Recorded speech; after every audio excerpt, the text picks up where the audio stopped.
Elektroset elektrohisoblagich klavatini ko'paytirib yozadimi? Mana shu mazmundagi savollar ko'p beriladi menga.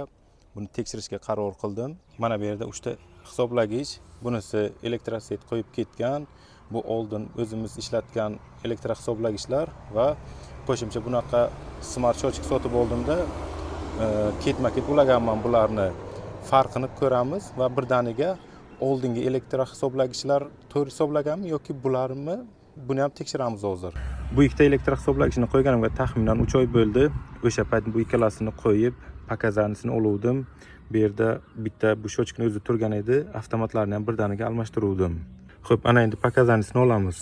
Bugungi sana 22-mart. Ko'rishimiz mumkin 11:26, keyin 7. Bunisi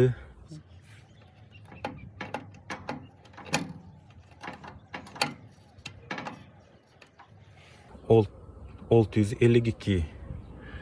Bunisi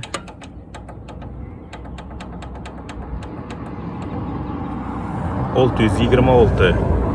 Ana endi eskisi bilan solishtiramiz.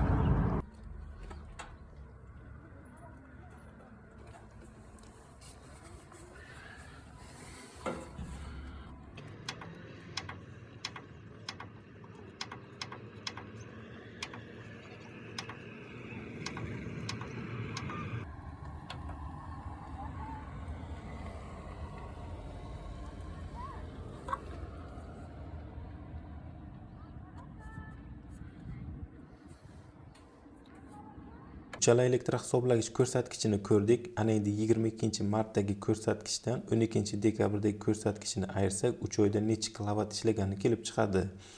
Ko'rib turganimizdek, eng kam ishlagan man qo'ygan smart kayfa shochik 625 kilovat ishlagan. Keyin elektroset qo'ygan smart kayfa shochik 628 kilovat ishlagan. Eng ko'p ishlagani DDS eski namunadagi elektrohisoblagich 651 kilovat ishlabdi. Man qo'ygan kayfa bilan elektroset qo'ygan kayfani orasidagi farq 3 kilovat bo'lyapti. Bu endi elektroset qo'shgan deyish noto'g'ri, sababi barcha elektrojihozlarning o'zini xatoligi bo'ladi. Bu yerdan mana shuni ko'rishimiz mumkin. DDS bilan elektroset qo'ygan kayfa orasidagi farq katta, 22 kilovat. Ochig'i men bu natijani kutgan edim, sababi o'lchov uskunalari qancha arzon bo'laversa, ularning xatoligi shuncha yuqori bo'laveradi. Ko'rib turganimizdek, elektroset elektrohisoblagich ko'rsatkichiga tegmas ekan. Qanday hisoblaydi, shunday yozadi kompyuterga. Undan tashqari, oldin biz ishlatib yurgan oddiy elektrohisoblagichlar hozirgi smart shochiklardan ko'proq yozar ekan.